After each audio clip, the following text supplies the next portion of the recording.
Hello and welcome to my YouTube channel.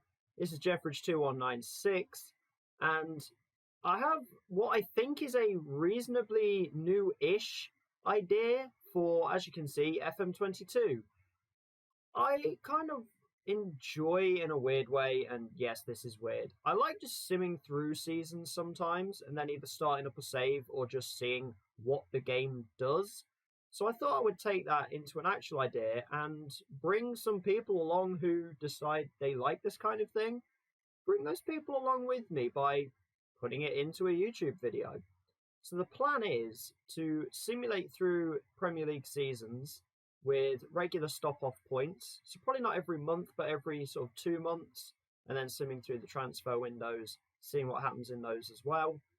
And just seeing what Football Manager predicts the Premier League to look like through these next however many years we get through.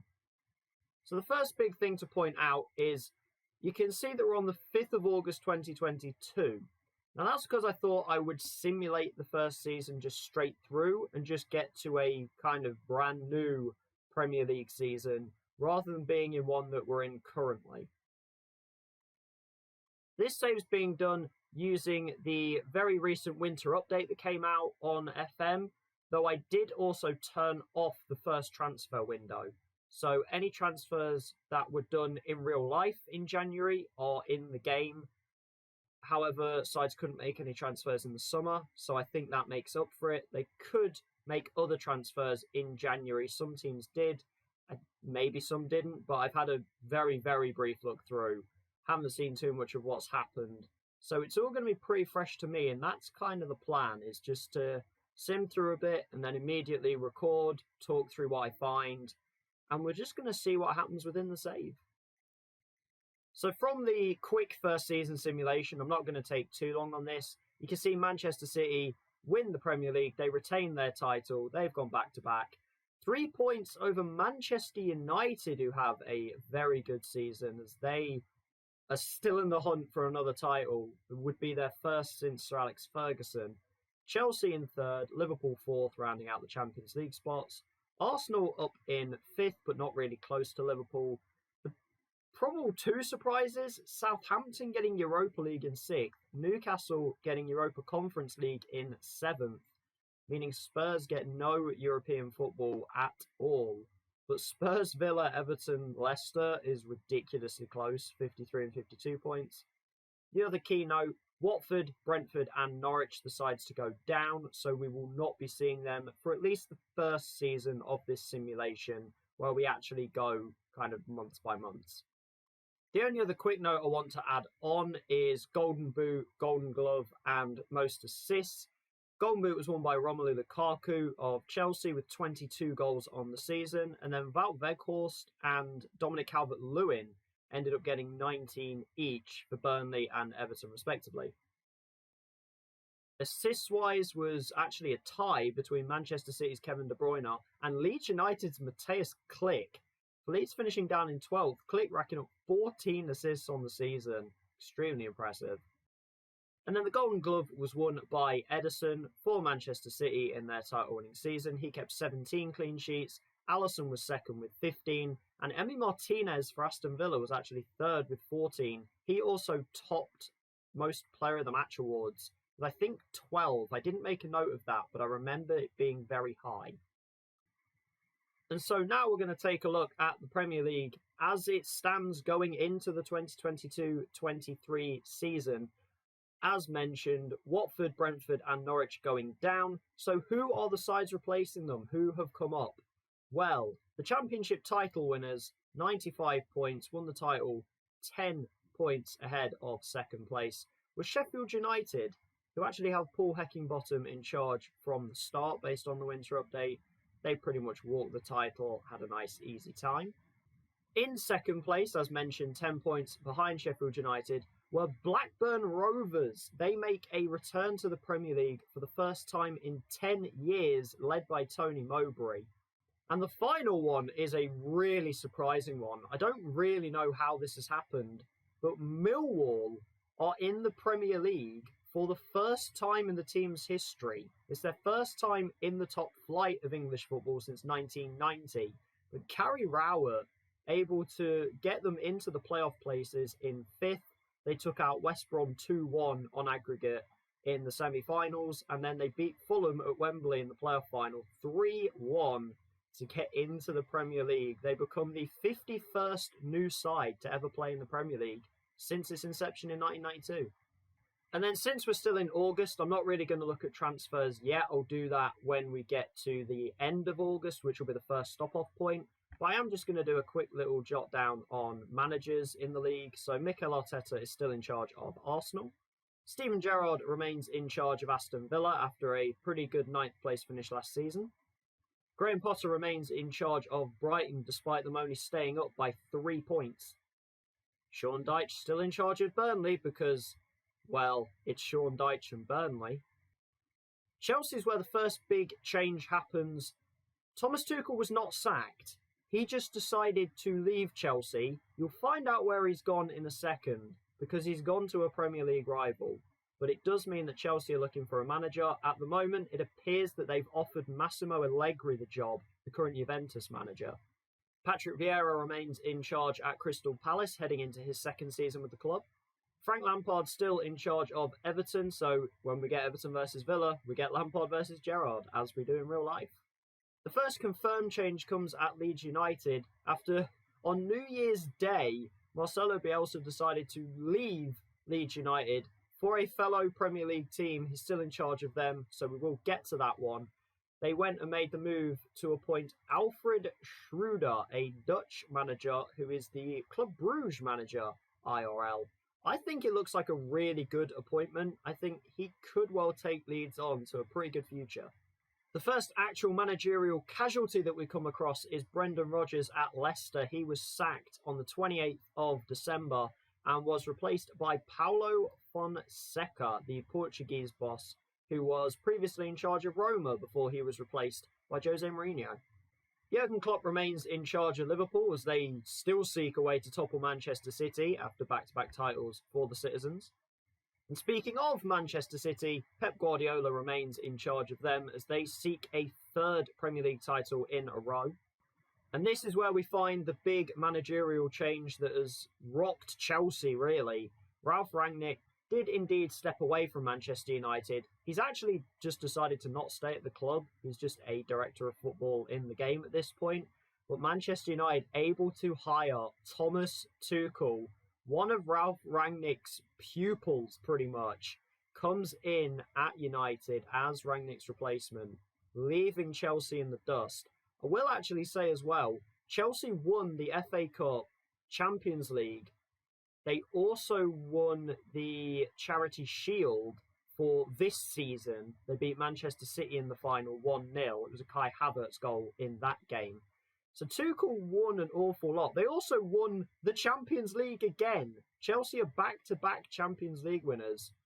Tuchel just decides he's done, moves on to Old Trafford. We'll see how he gets on there. They were very close to a title under Rangnick. Can Tuchel get them over the top? Eddie Howe remains in charge of Newcastle as they front up for European football for the first time in a while in the Europa Conference League. Ralph Hasenhüttl obviously remains in charge of Southampton after a spectacular 6th place finish last season. See how they're able to handle Europe and the Premier League. And this is where we find Marcelo Bielsa. He was hired by Spurs after they decided to sack Antonio Conte back in December 2021. Obviously, Spurs missed out on European football. Bielsa couldn't quite get them to that. But he now gets a full season to apply his insane training methods into Spurs and see what he can get out of them. Also, just an extra little note on Spurs. They actually made the Europa Conference League final. However, they lost 2-1 to Jose Mourinho's Roma. Despite a pretty disappointing season for West Ham, I think they finished roughly, was it 13th or 14th? You'll be able to see at the beginning when I had the table up. David Moyes does remain in charge, but he's got to get them back on track quickly because I think his seat might be quite hot at the moment. And then we get to Wolves, the last team that we're going to look at quickly here before we get into the simulation. They were the first side to actually sack their manager in the 21-22 season. Bruno Lage only lasting to the end of November before he was gone. James Collins then got a month as caretaker, but they have hired Andrea Pirlo. That is going to be a very intriguing one. He brings back bad memories for England fans. It was one of the Euros. I can't remember which Euros it was when he Panenka'd Joe Hart into oblivion. But Pirlo comes over to England as a manager. So we'll see how he gets on. I'm hoping the best for him. So the plan is now, because there is still a month left in the transfer window, but the Premier League is literally starting on this day with Leeds United hosting Chelsea. I'm going to simulate roughly about the first month to get to the beginning of September to close out the transfer window. And then we'll actually look through what transfers have happened in the Premier League, what some of the sides are looking like, how they've gotten in the first, I think it's 4 games of the season that they'll play, and we'll jump back in then. Actually, there is one more thing that I want to take a look at quickly, and that is the season preview. Unsurprisingly, Millwall 1,000 to 1 to win the Premier League. Blackburn 800 to 1. I didn't expect them to be so far away from everybody else and actually be as close to Millwall as they are. But they are the 2 huge outsiders expected to go straight back down. Sheffield United pretty much expected to go straight back down as well. Hopefully that doesn't happen because that would be 2 seasons in a row, I believe, that has happened. The other teams down the bottom predicted Palace, predicted to struggle badly, Burnley and Brighton down there as well. Top half, Manchester City expected to retain the title once again. Chelsea predicted as second favourites though, with Liverpool and Manchester United. Newcastle all the way up in 5th. It's going to be very interesting to see what transfers they've done. They're level with Spurs, and then kind of the mid-table teams that you would expect. Southampton down in 13th, though, in the predictions. Considering they came 6th last year, that's quite a drop-off, but we'll get into the simulation now. I will rejoin it at the end of August, beginning of September, and we'll have a proper look at the transfers. So here we are on the 2nd of September. We've hit the first international break. The Premier League season is 4 games in. But first of all, we are going to take a look, as I mentioned, at the transfers that have gone down. And we're having to go back to the end of the 21-22 season just to pick up on some of the very early transfers that took place. But it also allows us to take a look at some of the January transfers that happened in the previous season as well.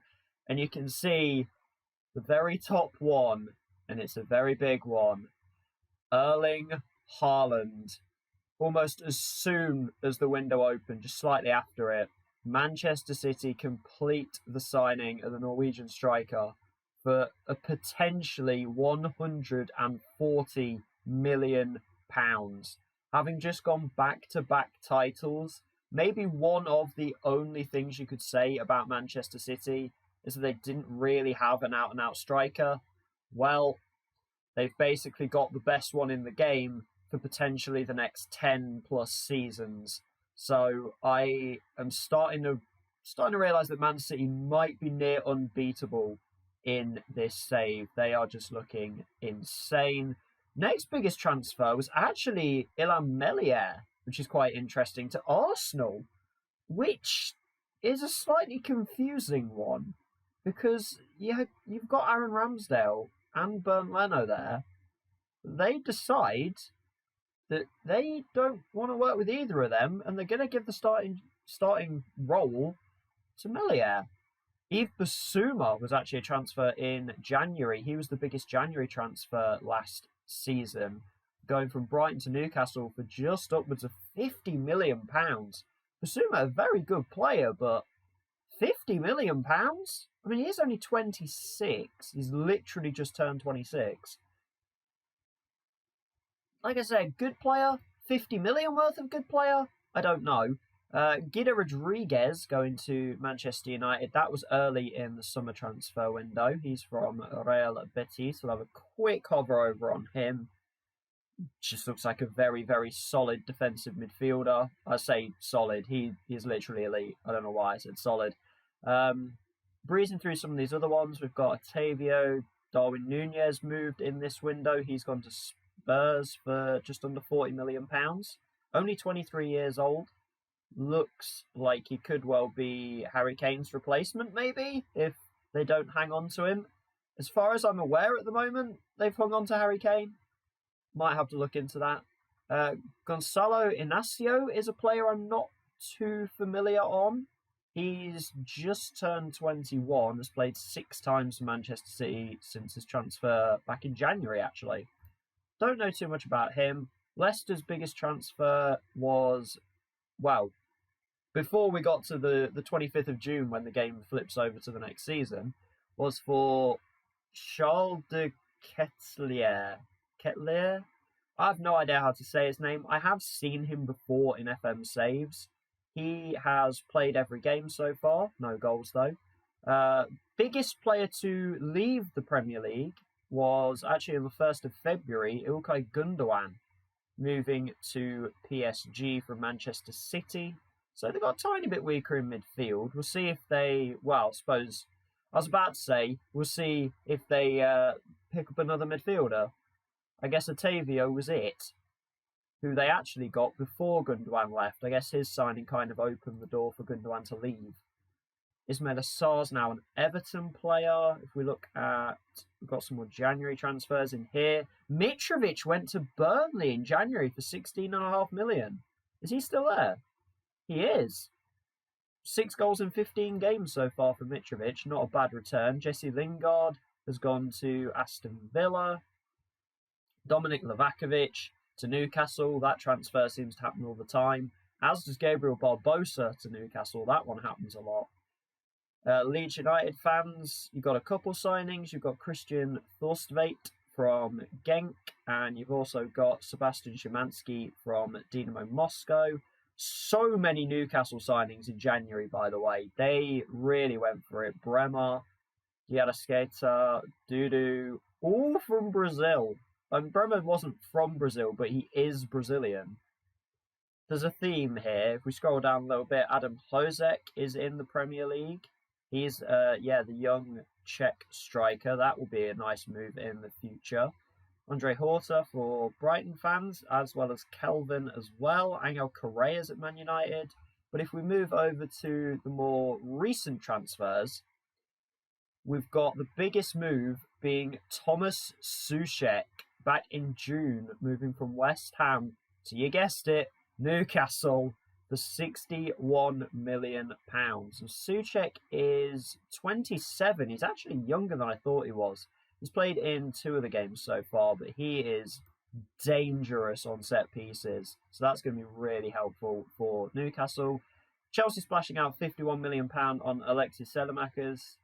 Again, I've probably said that horribly wrong, but a player with very good potential as well. Manchester United are bringing animals out of extinction. They've signed a dodo.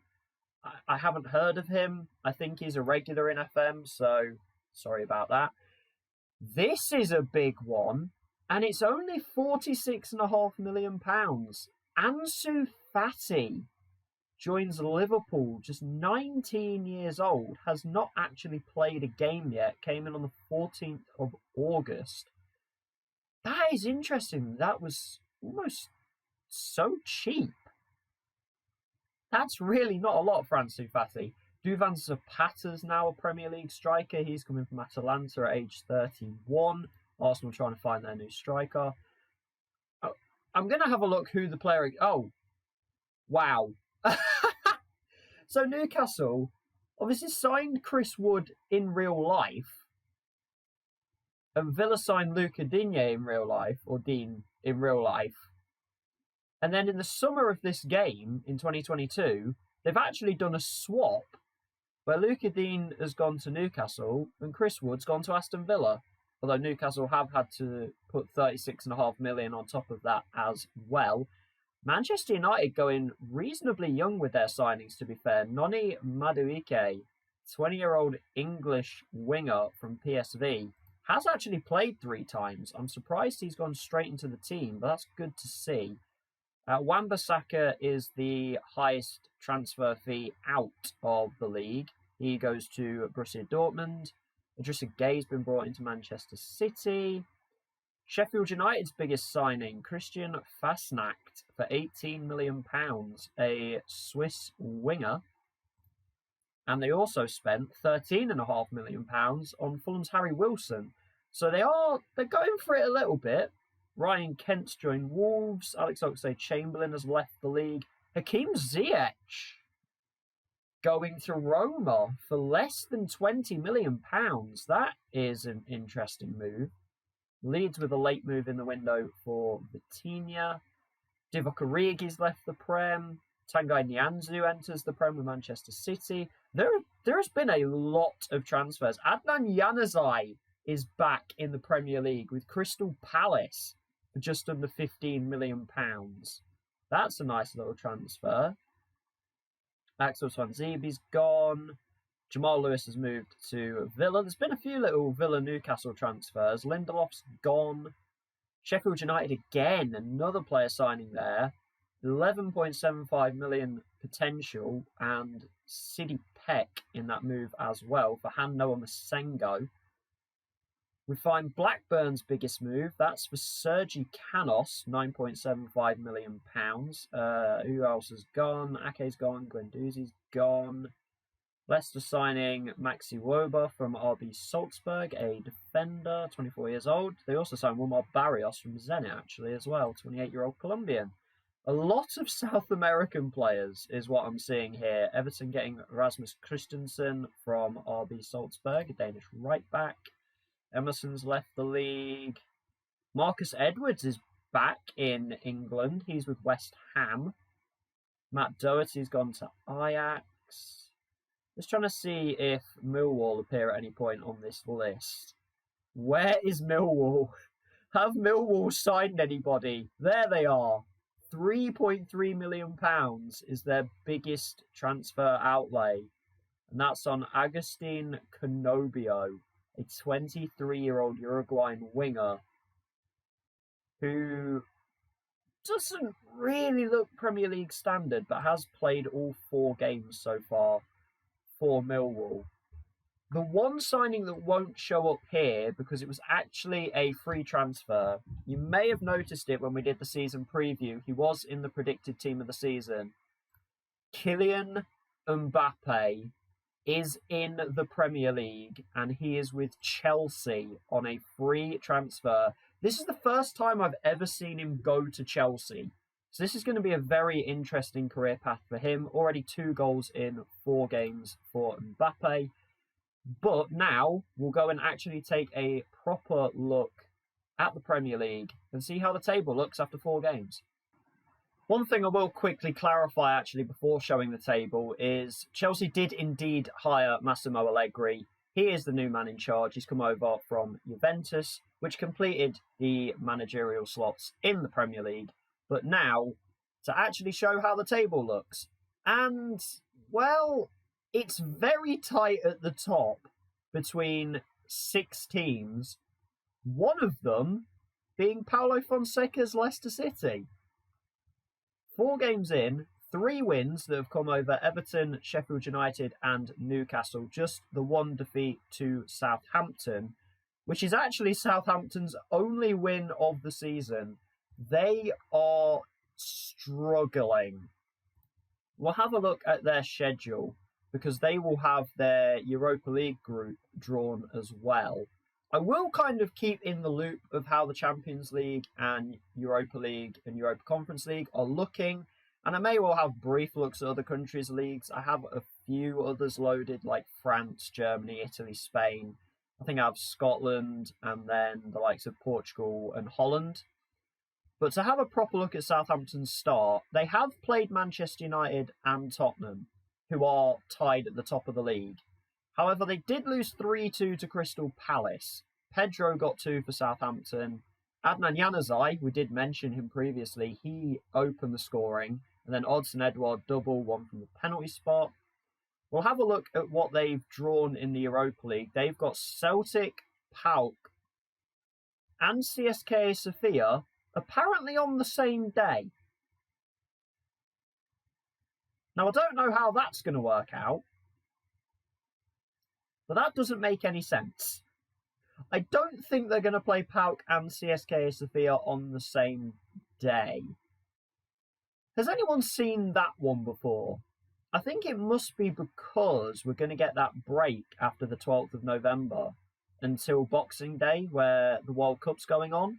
So it's kind of accidentally put a game in the wrong place. I'd assume this is going to be more... Actually, no, it can't, can it? Because they've got midweek Premier League games. I don't know where that game goes. And the game doesn't know where to put it either. So they might be playing 2 games on the same day. I don't know what's happened there. But outside of that, unfortunately, the 3 sides that came up are the 3 that are bottom of the league. Sheffield United have lost all 4 games so far this season, though they have been to Manchester City, Leicester, Aston Villa and Tottenham, in which none of them are lower than 9th. So they have not had the easiest of starts, -7 goal difference. Millwall have got a point, and it was actually against their biggest rivals. They got a 2-2 draw with West Ham. I want to have a look at that game. Was it the first of the massive derbies, and the first one to take place in the Premier League was at the Den. Agustin Alvarez Martinez, I think we saw him as a signing when we looked at the transfers just a moment ago. Then Ryan Leonard instantly levels it up. Then Jarrod Bowen puts West Ham in front at half-time, and Jed Wallace with a 57th minute equaliser. That was actually the last game before the international break. They'd had 2-1 defeat to Arsenal, Gabriel Martinelli double. They actually took the lead in their first game in the Premier League. Funnily enough, Millwall's first Premier League game is the same as Brentford's first Premier League game in real life. Brentford played Arsenal at home on the opening day, but Brentford won. Millwall did take the lead, and Arsenal must have thought, oh God, it's happening again. But Gabriel Martinelli pops up with 2, including a penalty. Keith Bell ends up getting sent off. They lose 3-1 to Brighton. Alfredo Morelos, another penalty and another red card. This is seeming very Millwall. But again, they took the lead. Mason Bennett's actually been a little bit on fire. Well, within the first 2 games he was anyway. Brighton have signed Alfredo Morelos, by the way. We didn't notice that one. Tariq Lamptey also getting sent off in that game. So Millwall games have been entertaining. They then went to the Etihad and got beat 4-0. Gabriel Jesus, Sajusagay, Otavio and Bernardo Silva, all in the first half. Millwall managed to limit the damage a little bit. But when they come back, they get a nice little League Cup game against Huddersfield, and then they've got to go to Anfield. So I'm slightly concerned for Millwall that they may not last very long. It's called the Dockers Derby, by the way. I didn't know that. Otherwise, taking a very, very quick overview of other things going on. Liverpool have already lost 2 games, and they were actually to Chelsea and Manchester City. So a little bit of a slow start there. They have beaten Villa and Blackburn. And then to look at the 4 teams that are all tied at the top, Manchester City dropped points to Chelsea, which is also Chelsea's dropped points then, obviously. Tottenham have had a 0-0 draw with Leeds, so Bielsa drawing with his former team, and Manchester United's draw was a 2-2 draw with Everton, who have not had the greatest of starts. They've beaten Burnley and that's it. Losses to Leicester and Newcastle. Newcastle doing okay, though they have lost a couple games to Villa and Leicester. Their wins, Everton and Arsenal, so that was a good win. That's Arsenal's only loss on the season, actually. But other than that, the table's not looking too insane so far. I don't think there's anybody massively out of position. I suppose you could say Southampton, since they were 6th last season, to be down in 16th after 4 games is pretty bad. But we'll only take a really, really quick look at the stats. I'll deep dive into it when we get to the start of the World Cup. Goals, Dominic Calvert-Lewin up there again, was tied 2nd in Golden Boot last year. He's got 6 in 4 for Everton, and yet they've only won 1 game this season. Great to see Raul Jimenez there, 5 in 4 for him. And then there's the robot, Erling Haaland, with 4 in 4, just walks into the Premier League, an instant highest average rating. Luka Din doing well for Newcastle, 7.9 rating, and Bukayo Saka, good to see him on a 7.75. Assists, there are a lot of players on 2, but the 3 that have been chosen here, Bruno Guimaraes, Luke Thomas for Leicester, and Jean Moutinho for Wolves. few players with 2 player of the matches. Interesting that Alisson has had 2. Liverpool's defence maybe not quite as good as it has been in the past. And then clean sheets, Hugo Lloris leading the way with 3 in 4. Yellow cards again, a few players on 2.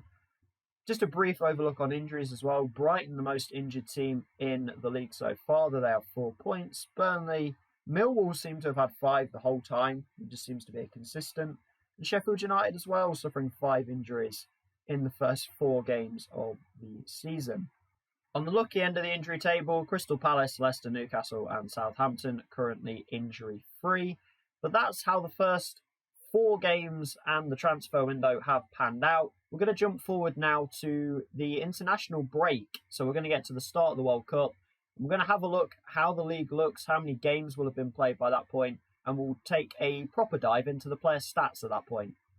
So we're now in November 2022, and before I get back to the Premier League, I'm going to have a look how Europe's going for some of the English clubs. So as the Champions League winners, Chelsea played the UEFA Super Cup final and actually won it. So they get their second piece of silverware already in the season, and that was by August 10th. They had 2 pieces of silverware. They beat Bayer Leverkusen, who won the Europa League 2-1, as I think I said. I already forgot what I said. Lukaku and Mbappe for Chelsea, Patrick Schick for Bayer Leverkusen. Just the one Premier League representative in the Europa Conference League, and that is Newcastle. They progress, but it's second in the group. So they will have to play in the first knockout round. 5 wins, 1 loss. That 1 loss being a 3-1 defeat in Naples. They did actually get a revenge game, 1-0 win at St James's Park. But Napoli with the better goal difference, I assume that's come down to, rather than head-to-head record, because they were level. We look at the first knockout round. It's not drawn yet, so we don't know. It's going to be on the 12th of December. We'll find out when we get to the end of January part then. Europa League-wise, 2 Premier League teams to look at. Firstly, Southampton in Group B. They topped the group by 1 point over Celtic. We did already have a quick look at what their group looked like. CSK Sofia and PAOK end up dropping out. Southampton 4 wins, both over Celtic and PAOK. They actually didn't beat CSK Sofia. 1 draw, 1 loss. So CSK Sofia kind of unlucky to only get 5 points, considering 4 of them came against Southampton. Arsenal, on the other hand, they also topped their group. They were in Group F with Wolfsburg, Sassuolo and Galatasaray. 4 wins, 2 draws, so they go undefeated. 2 wins over Sassuolo, and then a draw with Galatasaray and Wolfsburg, and a win over each of them as well. And into the Champions League, where the Premier League has 4 representatives. Manchester United coming second behind Bayern Munich in the group. If we look at their results, they actually got 1 win over each side at Old Trafford. 1 draw, 2 defeats away from home, including losing to RB Salzburg, which was Salzburg's only points of the whole campaign. Manchester City, relatively comfortable as they win Group D. They did have a loss at the Nou Camp to Barcelona. Barcelona actually dropped into the Europa League. AC Milan getting through ahead of them. Group E, we've got Chelsea topping that group. Their 1 draw was at Roma. Roma also progressed, so not too bad there. Any big results?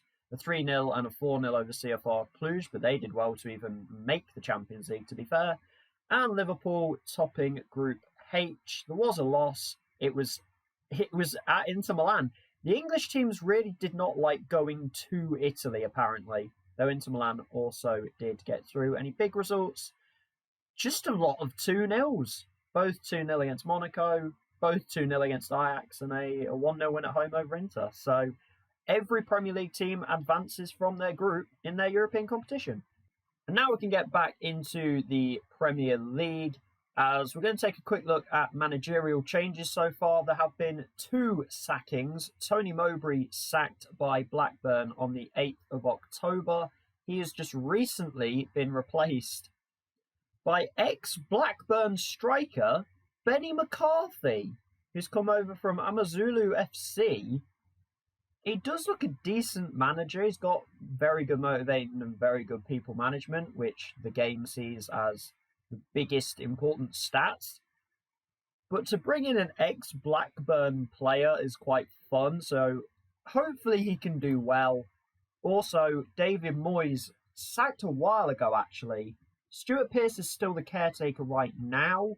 May have a quick look to see who their manager is going to be or who it's predicted to be. So at the moment, under leading candidate, it's actually Gerardo Seoane. I'm not exactly sure how to say that. A Swiss manager who went from Young Boys to Bayer Leverkusen is now the favourite for the West Ham job. Looks like a very good manager. Only 44. I think this would be a pretty good appointment. Vertical tiki-taka, 4-2-3-1 wide. Direct play. I think that fits pretty well. So to give some clarity around the stats before I go fully into them, most teams have played 15 games from what I can tell, and some have only played 14. So bear that in mind, especially when we get to the table towards the end of this little phase. But we're going to go through a couple of team stats, but I'm going to probably try and focus more on individual player stats to see who's doing well. But team-wise, starting off straight away with goals, Manchester City lead the way with 35, Chelsea in second with 32, and then Man United 29, Liverpool 28. I think it's the top four we expected. Obviously, that's not necessarily actually the top four. You can probably see by the little position down there, Manchester United. They have scored 29 goals, which is almost 2 goals a game. Something's going wrong, though, as they appear to only be 8th. Villa, by the way, 26 goals. Villa pushing Champions League?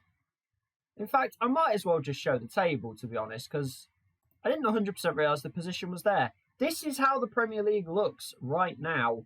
Manchester City, unsurprisingly, they lead the way with 38 points. 4 points clear of Liverpool, who are also four clear of Chelsea, though Chelsea do have a game in hand to come.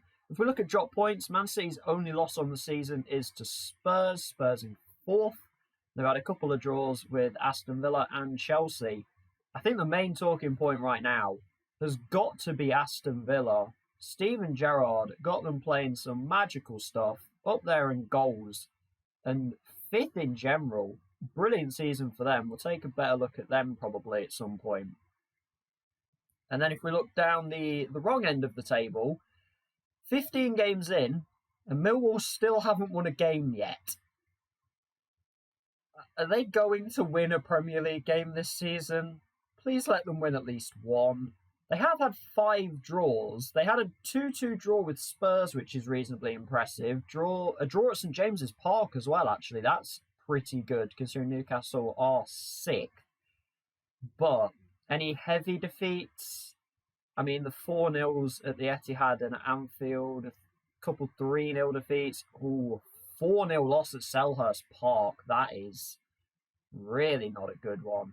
And then I would assume last time out, unless they got a draw last time, a 3-0 loss at home against Chelsea.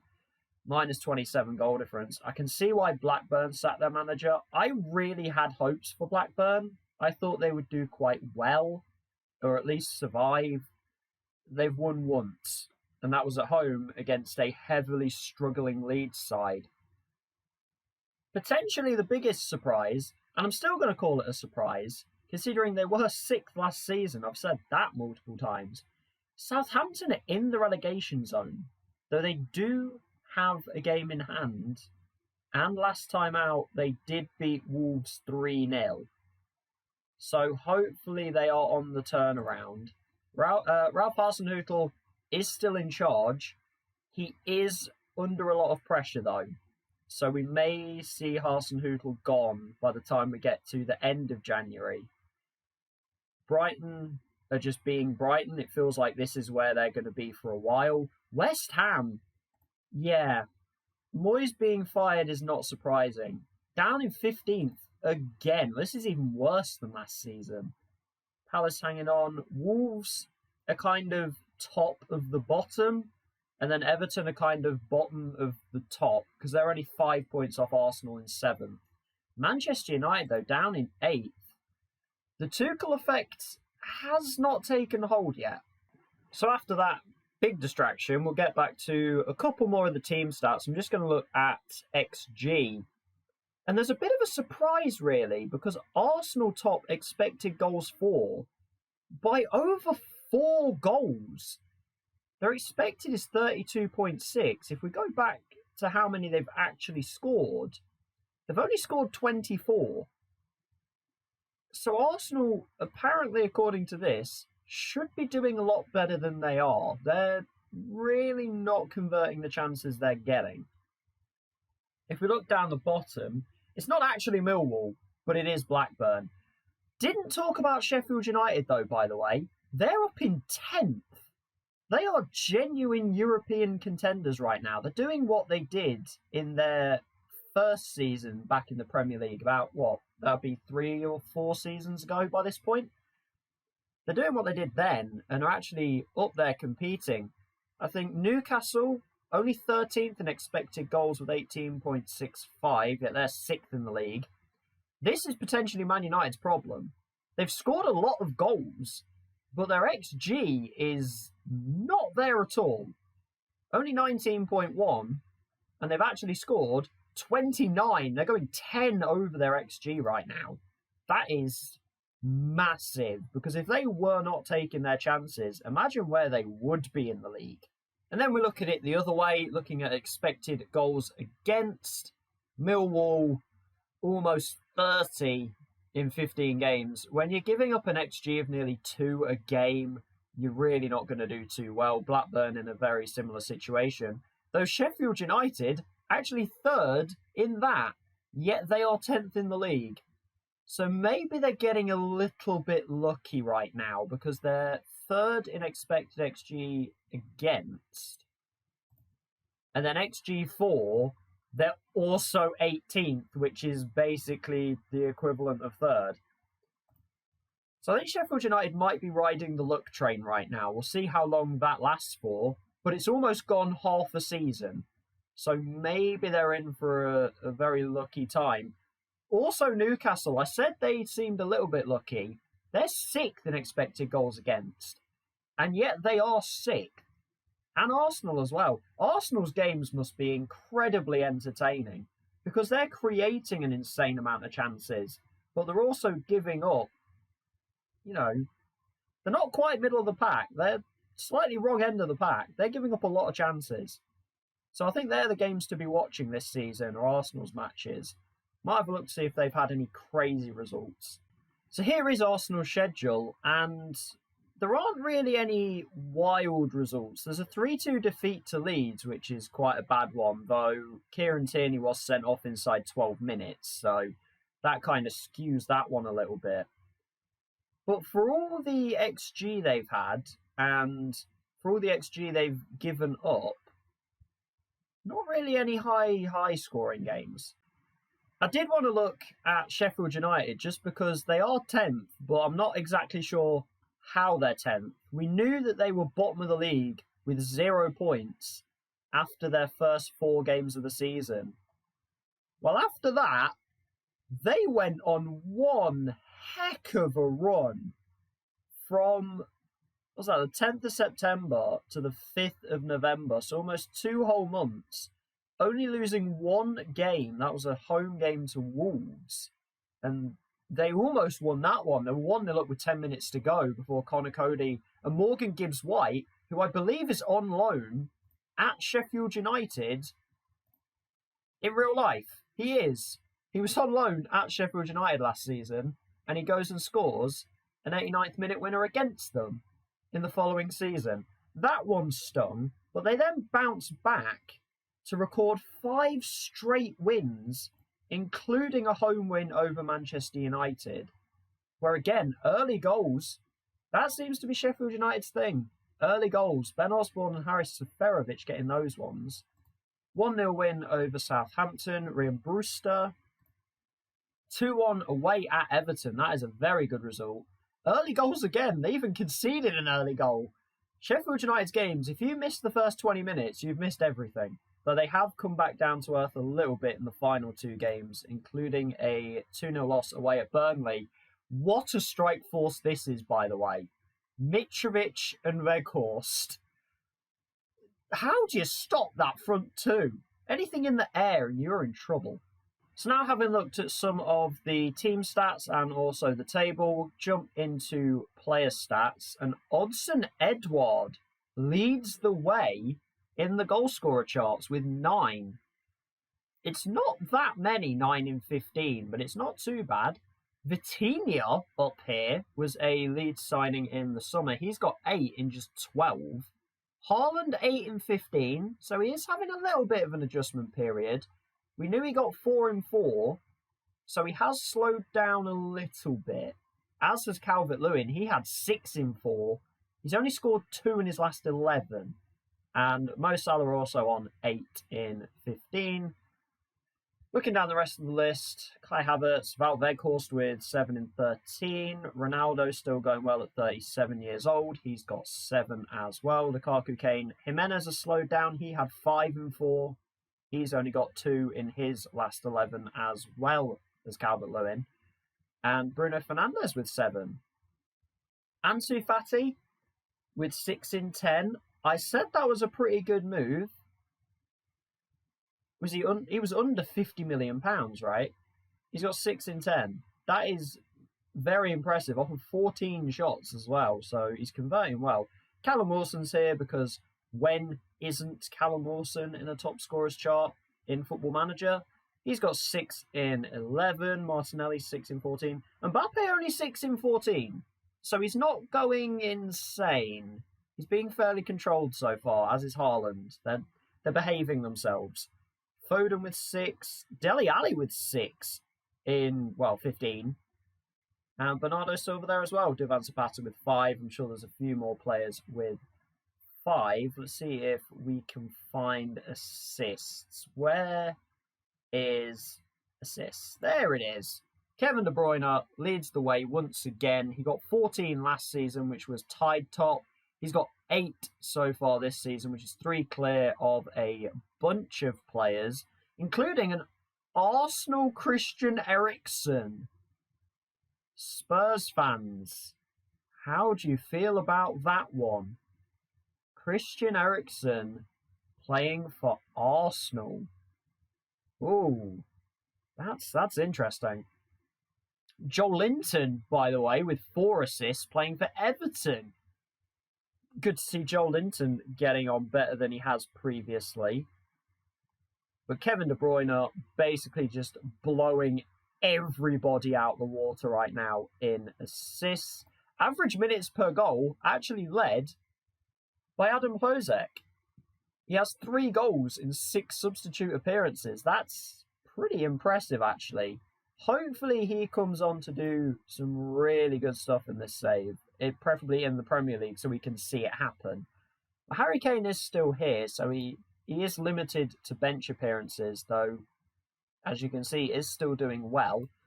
Shots-wise is interesting, because Erling Haaland does top shots at 61, but only has, 8? Yeah, 8 goals.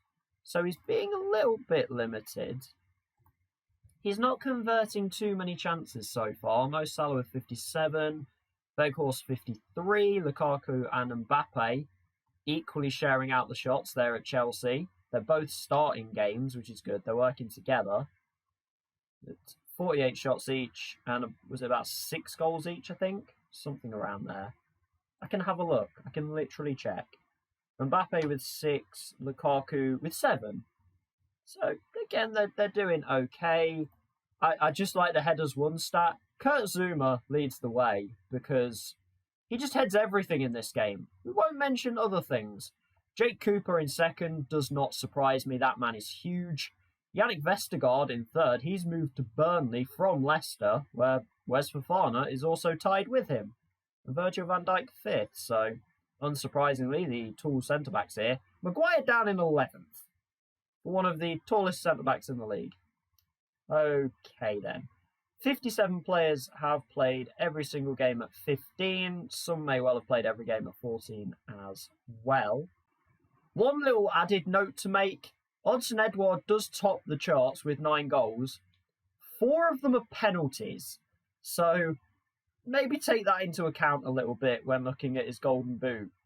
Almost half his goals are penalties. Want to get the goalkeepers involved in the stats as well. Alisson currently leads the Golden Glove with 10 clean sheets in 15 games. Kasper Schmeichel in second with 8 in 15. And Ederson, the current defending champion, just 6 in 15. So Man City, a little bit more penetrable than they have been in the past, but they're obviously still top, still going well. Saves held. I'd rather this was just saves rather than saves held and saves parried. But considering Wilker Fadinez leads both stats, we can be pretty certain he's made the most saves in the league. Thomas Kaminski in second on held, and Nick Pope and Alphonse Areola in third.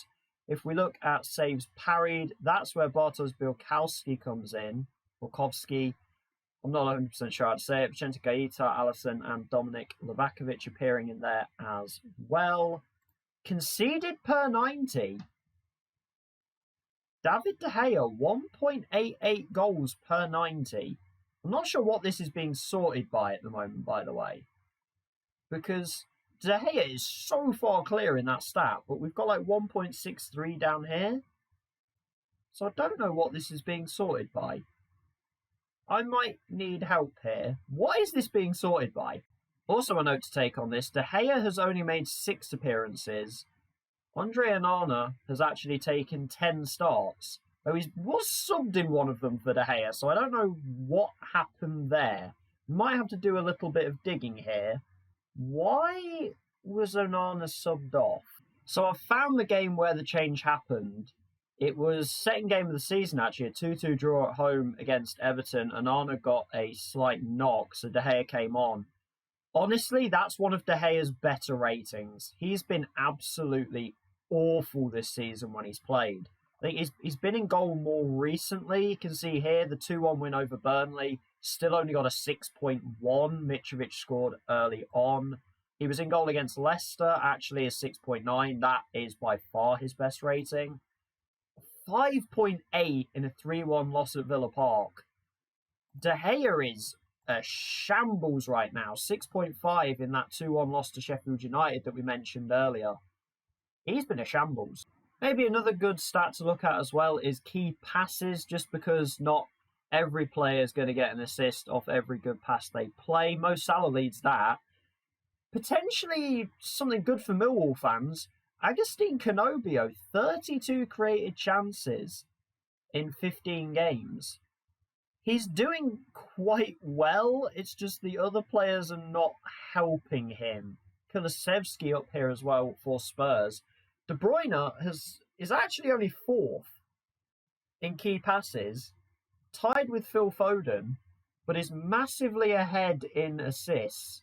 So players are just being very kind to De Bruyne. And then you've got someone like De Ketelaere. Still can't say his name. I'm sorry.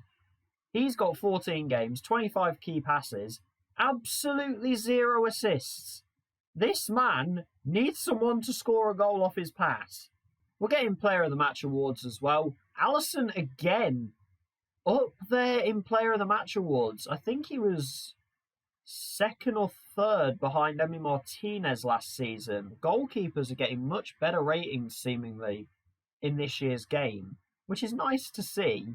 And then you've got Heung-min Son, Phil Foden, and Kevin De Bruyne, just 1 in behind Alisson. I want to give a bit more of a shout out to some defenders as well, starting with Jake Cooper, averaging nearly a 7 in the Premier League. His first season as a Premier League player, was a youth player at Reading in 2012-13, as you can see there. But getting his first taste of Premier League football, almost a 7 average rating in 15 games, couple of assists. He also leads the league in clearances and shots blocked, so he is really getting his body in the way.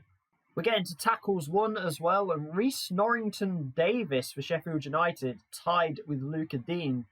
I don't think Luca Dean's really known for his tackling, but he's up there. Anthony Robinson there as well, a new signing for Millwall for this season. Also tackles per 90. Reece Norrington-Davis leads the way in that as well, with Tim Castan and Ricardo Pereira, both of Leicester, in behind.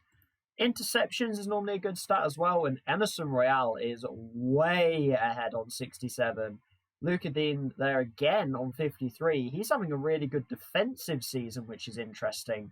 Normally he's up there on assists, but he seems to be playing a much more defensive role in Eddie Howe's system. But he's doing it very well. Rafa Suarez in third on that one. You can see some other names in here as well. Victor Christensen, just 19 years old for Manchester United, has played 11 times. It's good to see United are really putting their faith in young players this season. It's not really working quite the same way as it did about 30 years ago.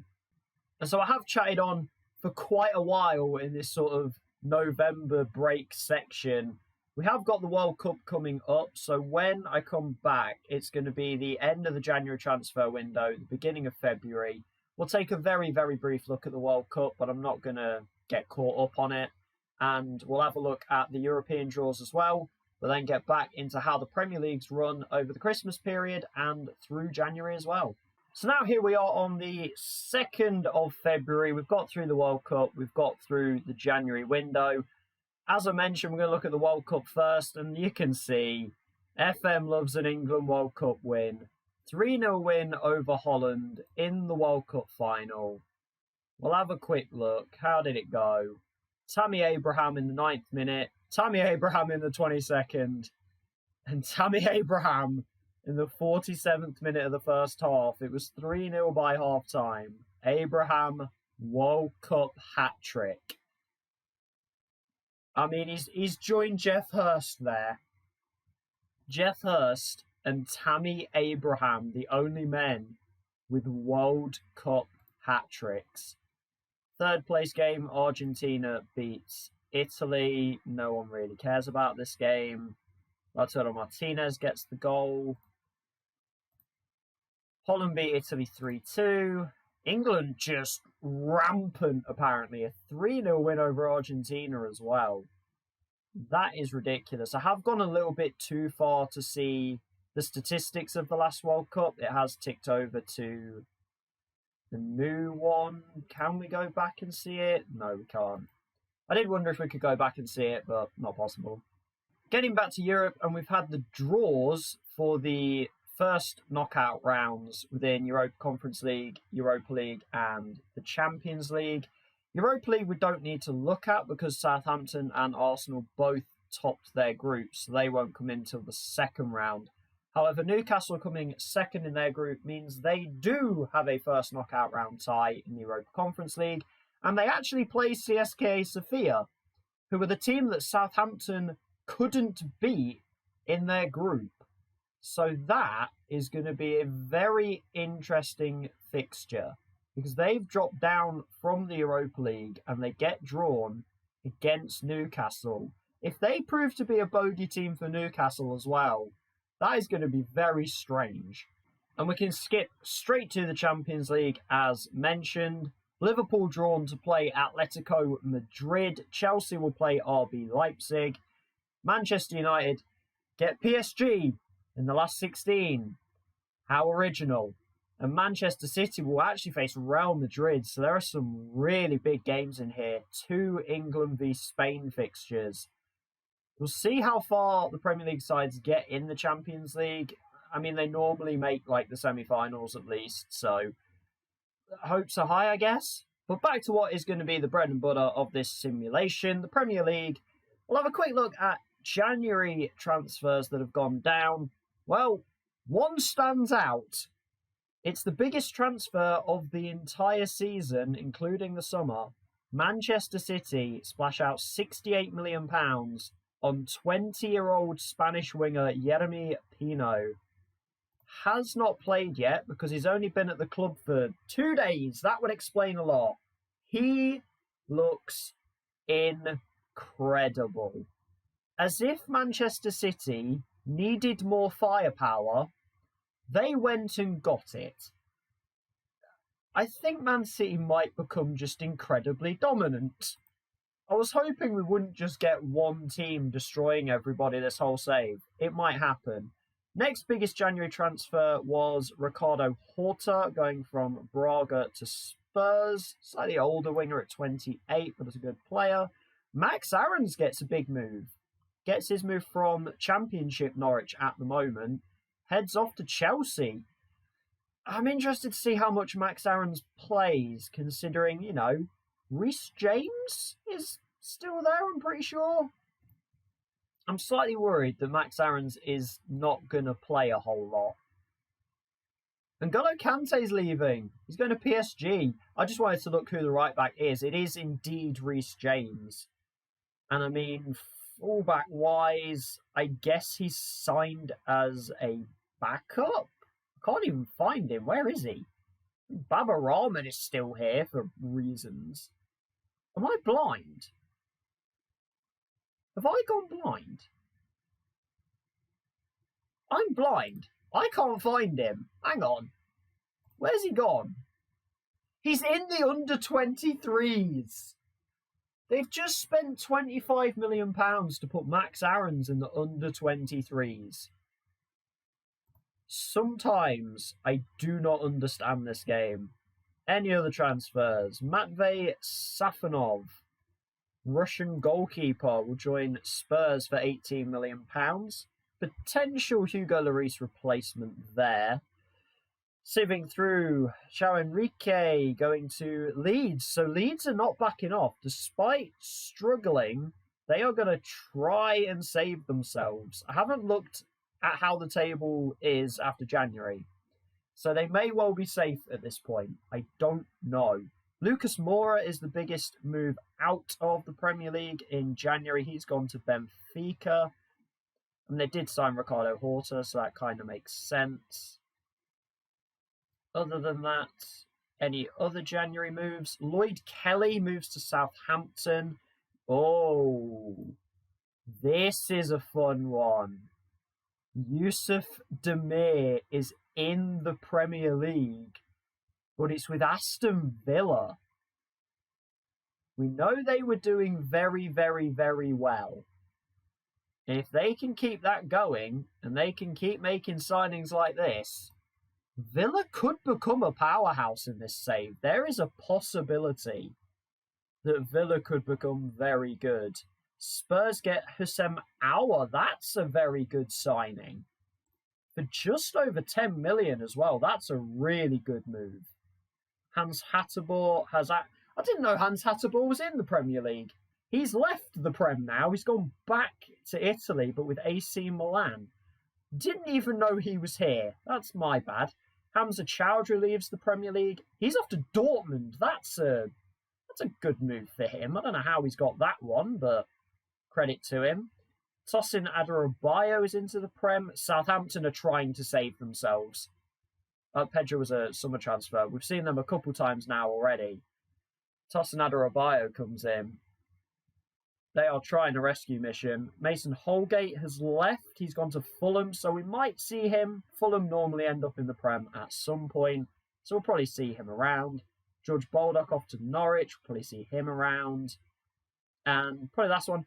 Oh, it's David Brooks. I hope his recovery's going well. I know he got diagnosed with cancer. I actually ended up at Brentford in this save for a little bit. Played 6 games. He's now playing for Millwall. And I guess it's actually time to find out, have Millwall won a game yet? Place your bets. Have they won a match? The answer is no.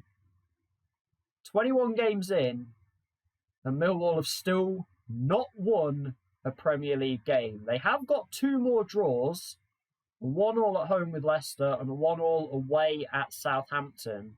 There has only been about 6 games over the Christmas period and throughout the whole of January, so not too much has changed. Manchester United have overtaken Arsenal for now. There appears to be another break. Nope, it's just showing me later February fixtures. I don't know why. The Leeds Wolves is the next game. Leeds are still not safe. They're 3 points clear. Southampton are still down here, by the way. But Manchester City, 4 points clear still. The gap is exactly the same as it was. And I'm pretty sure they've won every game, and I think Liverpool have won every game as well. Chelsea only 2 points behind, but they've played a game more. And Spurs hanging on to that 4th Champions League spot. Spurs doing better than they've done in a lot of saves. Also, I'm not going to deep dive the stats now. I'm going to do that when I get to the beginning of April save point. Mbappe has arrived. 14 goals now. I think he scored 8 in 6. Kai Havertz also up to 11. Chelsea have woken up. Massimo Allegri has got them playing now. Could we see a late title charge from Chelsea? I think it's probably a little bit too much work to do. Likely 9 points behind. I don't think they'll catch them. Haaland here as well with 12. But the only other thing to look at is managerially, what has happened? Well, it's a little bit... No. Okay, it is in the right order. I thought it was a little all over the place for a moment. Thomas Tuchel is gone. Manchester United sack Tuchel about less than 6 months into the job. It's like 4.5 months into the job. That did not go well. However, welcome in Zinedine Zidane. And he's got them playing a little bit. He's got them back into the European spots. I don't know exactly how well he's done so far. Ralph Hasenhüttl, unsurprisingly sacked by Southampton. Did well in the Europa League. Are in the bottom 3 of the Premier League, though. Roberto Martinez leaves Belgium. Actually, left Belgium anyway. I assume the World Cup, Belgium not winning it or doing that well in it. He probably got sacked. Has taken over at Southampton. He has a job to try and keep them up. And finally, Andrea Pirlo. I was really hoping this one would work. It hasn't. Wolves have made the move to sack him. Mike Phelan is currently the caretaker, but we'll see who takes over full time for them. Oh. I was about to say we didn't know who West Ham's full-time manager is. It's Antonio Conte. He was sacked about a year ago, save-wise. He was sacked quite early by Spurs. He's back a year on with West Ham.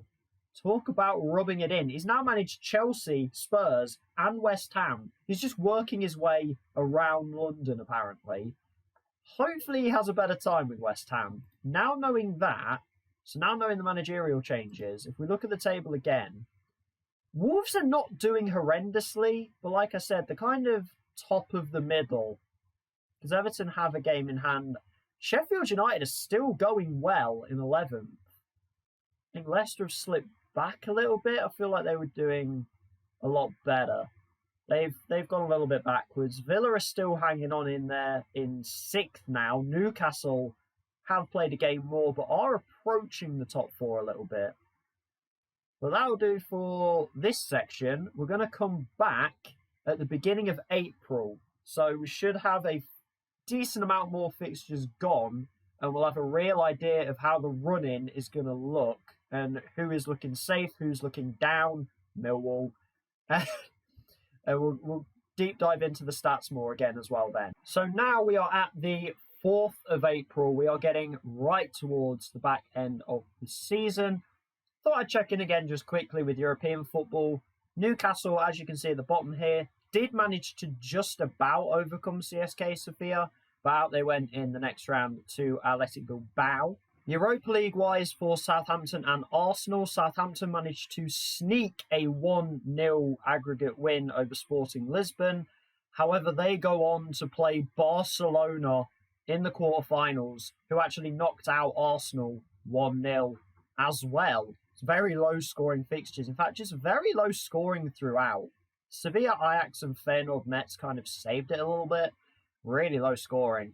But Southampton's still in. In fact, out of interest, they have played the first legs. No, that's the last round. What? Quarterfinals. They haven't played yet. I'm all over the place, but we rescue it. Southampton are still in. They've got Barcelona though. And then Champions League wise, there's only been one knockout round for them, but every English side progresses. Chelsea overcome RB Leipzig 3-2. They will take on Juventus in the quarterfinals. Manchester United overcome PSG 2-1. And Manchester City over Real Madrid 1-0 means the Manchester Derby in the quarterfinals of the Champions League. Also to note, the Milan Derby going on in the quarterfinals as well. 3 Italian teams and 4 English teams. Bayern Munich feeling very left out. But they will face Liverpool after Liverpool beat Atletico Madrid pretty convincingly 4-1. Bayern Munich over Roma 3-1. Bayern are just waving the not Italian or English flag. Maybe they're the favourite, who knows. Returning to the Premier League, starting with the managerial movements this time, because I think it makes more sense. Andrea Pirlo, we knew, was sacked. He's been replaced by Ruud Gullit, which is a very interesting move. Has been manager of Schalke in the save for a couple of years. It's his first time managing in the Premier League since 1999, when he was in charge of Newcastle and the Alan Shearer fiasco. Let's hope it goes better than that. I haven't actually looked at the table yet. I kind of just blindly clicked on manager movements. But Crystal Palace and Leicester sacking their managers gives the idea that they've dropped off. Patrick Vieira sacked on the 18th of February, replaced by David Moyes. So actually 2 managers have been sacked in this save and then just come straight back. Moyes sacked by West Ham earlier in the season. He comes in at Crystal Palace. And Arne Slot, a 44-year-old Dutch manager from Feyenoord. So again, I like teams that hire younger managers and give them a chance. Arne Slot has had AZ and Feyenoord in Holland. He gets his big chance now at Leicester. Hopefully that can work out. But let's have a proper look at the table. Liverpool. Oh, hello. Although, actually, it's still in Manchester City's hands. It is still in the hands of Manchester City. 2 games in hand. They have had an extra defeat to Everton. Wow, okay. Actually, yeah, I've just noticed Everton are on the rise. They're up to 9th. So they came into a game against a very informed Everton side. It is their only dropped points, though, in that time. But Liverpool have been on a run. They have lost 4 games this season to 4 of the big 6. They've also drawn, we knew that. They drew to Leeds, but they've won all but 5. Man City have won all but 5 as well. It is coming down to those 2. Chelsea are kind of hanging on to the coattails. And as you can see, really carried by Kylian Mbappe. He has gone massively into form in the second half of this season. Didn't even clock this. Aston Villa are in 4th. I mean, they're a long way behind the top 3, but that gap has happened. Arsenal have dropped right off, but they have got a game, but they're still going to be behind Villa. Still Spurs the favourites, though, to get 4th. They have got a game in hand to go 3 points clear. Man United. Oh, dear. What has happened here? Zidane came in. I thought he'd righted the ship. He really hasn't. Only 40 points. They're only 18 ahead of Crystal Palace. They're closer to Crystal Palace than they are to Chelsea in 3rd. This has been a shocking season for United. Everton only 3 behind. West Ham on the comeback, by the way. Antonio Conte's really turned them around, up to 10th. Sean Dyche and Burnley just plodding along as they do. Wolves not doing too badly under Ruud Gullit, actually, still 12th. Sheffield United are going to survive. Like, they're 14 points clear of Palace with a game in hand. They're looking good. And also, the game of, have Millwall won a game? They've not just won 1, they've won 2. A home win against Southampton, 3-2, and a 2-0 win at the King Power against Leicester. Actually, I just noticed Leicester 15th. Oh dear. I can see why Fonseca was sacked. They had a really good start, so the first 4 games, and it has gone horrendously wrong since. But Southampton have pulled themselves out of relegation trouble. Brighton are kind of... I think Brighton should be okay. I think this is going to be the bottom three. I think it's going to be Palace, Millwall and Blackburn. I'm only going to look at the Championship right at the end. Or I might save it until the start of the next video for the 23-24 season to kind of keep a little bit of suspense of who comes up. But let's get into stats. Let's start with team stats. Firstly, just for the shock factor, look at this form from Aston Villa. They are on an absolute tear. Gerrard is having a blinder of a season with Villa. What a time he's having.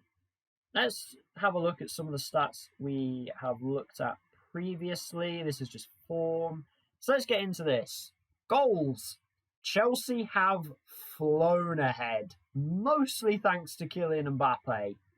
They are way in front. Lukaku and Havertz have been chipping in as well with a few goals.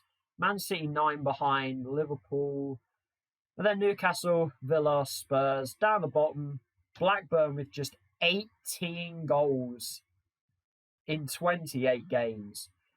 And it's the fact that Millwall aren't even bottom anymore. Though, unsurprisingly, the three lowest scoring teams are the bottom three. If we look at expected goals, Arsenal's still top that chart, though Chelsea, Man City, Liverpool have very much closed in on that one. Bottom of that table, once again, Blackburn. If you're only scoring 18 goals, you're probably not getting a whole lot happening. One stat I didn't actually look at last time was conversion rate. Chelsea leading that one with 15%. And then Liverpool, Burnley, Man City, and Sheffield United all at 13. I did say Sheffield United must be taking their chances. Relatively, they are.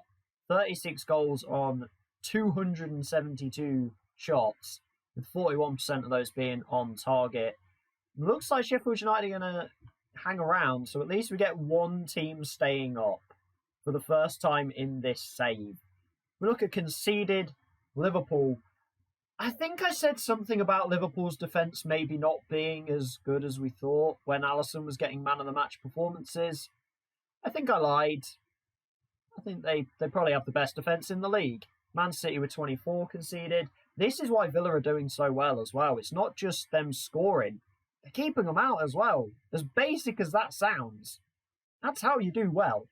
Expected goals against, Sheffield United still lead that category. I just don't know how they're not in the bottom three. I think they've ridden their luck a little bit this season, but they've ridden it well. The three that came up have given up the most XG, but Blackburn and Millwall have been made to pay for it. Sheffield United just haven't. Wolves there. Bottom of that, Liverpool. But you want to be 20th in that stat. I feel like this should be the other way around. Like, that should be 20th, that should be first. Because Liverpool lead in what you want to be leading in that category. And then we'll jump into player stats. Kylian Mbappe leads the Golden Boot by 5 goals over Wout Weghorst, 6 over Erling Haaland. He is just come into a world of his own in this save right now. Ansu Fati, I told you, 13 goals for Ansu Fati this season, in his first season in the Prem. Wout Weghorst only in his second season in the Premier League. The new boys are ripping it up early here.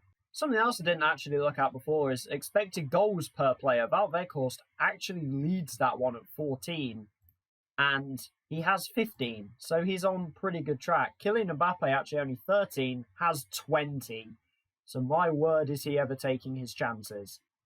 Always a pretty good sign when your two strikers are leading the way in shots on target. Lukaku with 62, Mbappe with 59. Obviously, Mbappe 20 goals, Lukaku 13. So that's going pretty well for them. Again, we can look at assists. Kevin De Bruyne still leads the way, but it's actually, considering it's been a while since we checked it, the gap's actually gotten smaller with the more games. De Bruyne on 14 assists. Kai Havertz has appeared. He's now on 12. Douglas Luiz on 10. He's only 24 years old. Douglas Luiz could be a mainstay in this save for a little while. He's looking like a very, very good player for Aston Villa. And probably a big reason why Villa have been so good. Actually, I should probably see who Villa's top scorer is. because I didn't notice any Aston Villa players in the top scorers list. They don't have anybody. So their maximum top scorer is on 9 goals. So they are really, really spreading out those goals. But Douglas Luiz is obviously the man providing them. Back to key passes as well, because, as I mentioned before, not every key pass results in a goal. Mohamed Salah still leads the way. I don't know why I said Mohamed Salah. Mo Salah. Dejan Kulusevski, I think we mentioned he was third previously. He's now up to second. Kevin De Bruyne and Adnan Januzaj. Januzaj with 51 key passes and 1 assist. Palace, please learn how to convert. Januzaj could be a championship player at this rate. Harry Pickering's had a good year, actually. 46 key passes. He's had a good year going forward anyway. I don't know about defensively. Alberto Moreno for West Ham, by the way, with 46 as well. That's a bit of a weird one. When did he join? 4.3 million. It potentially, yeah, it must be in January because I had the first window closed. So that's a bit of a strange one. And I wanted to see if De Ketelaere actually had an assist yet. He finally does. He's making 2.2 key passes per 90 minutes. He finally has an assist. Thank goodness for that. Potentially a better stat, actually, that I've just noticed to look at is chances created. Bruno Fernandes with 20. I assume these are more clear-cut chances than just key passes. He's got 20 chances created, 8 assists. Rafinha with 17 and only 4 assists. He'll be slightly disappointed with that because he has been a creative machine for Leeds and they are just not converting. Ward-Prowse is higher up in this list. Martin Ødegaard appears. We haven't really seen his name yet this season. And Thiago as well. Still can't get over Christian Eriksen playing for Arsenal. That is strange to see. But Kai Havertz, 15 chances created, 12 converted. Out of interest, Kevin De Bruyne, only 9 chances created, but 14 assists. Man City's forwards are making big efforts for De Bruyne to rack up those assists. We'll get back into the defending stats as well. Luca Dean and Reece Norrington-Davis still leading the way in tackles, but Luca Dean has massively pulled away on 79. I'm really surprised at how effective he's been defensively rather than getting forward and providing assists. Like Jake Cooper, key headers, clearances, still leads. He's having to do a massive amount of work. Anthony Robinson as well, leading in tackles per 90. Interceptions is still led by Emerson Royale, though that gap's down to 7. Luca Din, he's doing an incredible job defensively. How many assists does he have this season? 4. He's got 1 goal, 4 assists. But his defensive performances have been immense, which is, yeah, I'm just surprised by that. That's not what I expected from him. Harry Pickering actually leads blocks. He's well ahead of Mark Cucurella and Tariq Lamptey. And then shots blocked, we actually have a new leader. Jake Cooper's been overtaken by Alexander Jiku for Blackburn. He was signed for 3.5 million at the start of the season from Strasbourg. He's actually been decent, to be fair, for Blackburn. Can't really have a go at him too much. We'll have a look at the goalkeepers. Hugo Lloris has only conceded 8, but he's also only played 11 games. Which makes me think they've already made the change. Yeah, Lloris has been told that he is no longer required, which is very, very harsh, considering he was leading the league early on in clean sheets. They have turned to January signing Matvei Safonov, giving him 7 Premier League appearances, 2 clean sheets, 12 conceded, is not brilliant, but he is only 24 years old, potentially your starting keeper for the next 10 years. So, interesting that they've made that move so early on, though. Bielsa wants to get a little bit younger by the looks of it. That's saves, clean sheets. Alisson, 19 in 29. Liverpool have just been absolutely immense. 9 ahead of Dominik Livakovic. He's come a little bit out of nowhere. Newcastle getting much better defensively in recent times. Schmeichel's still there with 9. Ederson only on 9 in 27 appearances, which is interesting. Emi Martinez with 8. We saw him higher last season, but Livakovic and Schmeichel have kind of broken into this regular top 3. Lloris is still here with 7. 7 clean sheets in 11 starts, and they're selling the guy. That just feels wrong. Fernandes still leads in saves. Lloris leads the conceded penalty. I don't understand making the change this early. If you wanted to make it, wait till the end of the season, really. And so now, we've only got to the end of the season. What I'm going to do is I'm going to sim it to the final day, and we're going to have a look if anything is to play for. By the looks of the table right now, potentially we get a title showdown between Liverpool and Man City. One of them might get a decent enough gap. We might get a battle for the Champions League if Villa or Newcastle can hang around. Maybe Arsenal are still in there. They've got a couple games in hand over Newcastle, so they might have a chance. Relegation-wise, I think it's going to be done and dusted. We might not have a whole lot to play for, but we're going to find out. So we're now on the final day of the season. Just a quick little check-in with Europe again. Southampton end up crashing out 5-0 to Barcelona. But Barcelona do go on to win the Europa League. A 2-0 win over Besiktas. Not a side I would expect in the Europa League final, so they've done extremely well in knocking out Atalanta on the way. Slavia Prague making the quarters, so well done to them. But great effort from Besiktas, fall short to Barcelona. And the Champions League goes roughly as I expected. We end up with a Chelsea versus Manchester City final, a repeat of the 2021 final. I didn't actually check what the 2022 final was. Maybe we should actually do that.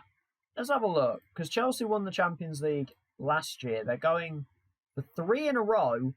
They beat Manchester City last season. This is 3 years in a row of Chelsea versus Manchester City in the Champions League final. The roots there.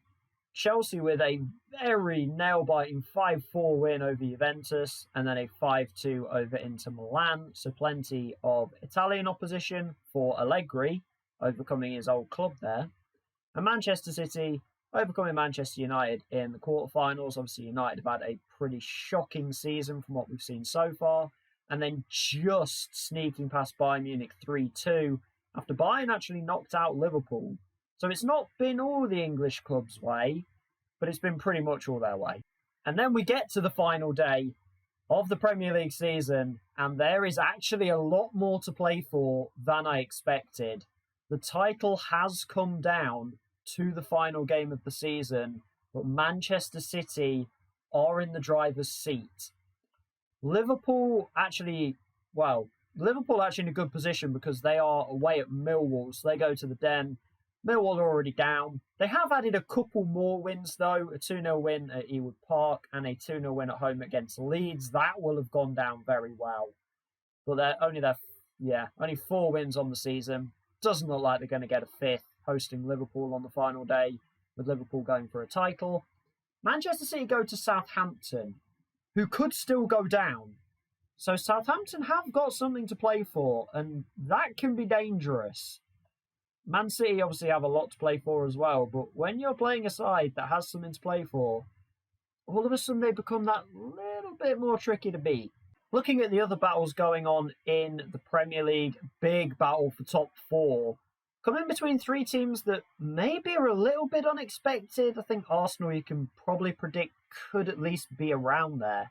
But Newcastle and Aston Villa getting up there. Newcastle for a 2nd year in a row fighting in the higher European spots. But Aston Villa, relatively out of nowhere. I mean, 9th last season, weren't too close to the top of the table.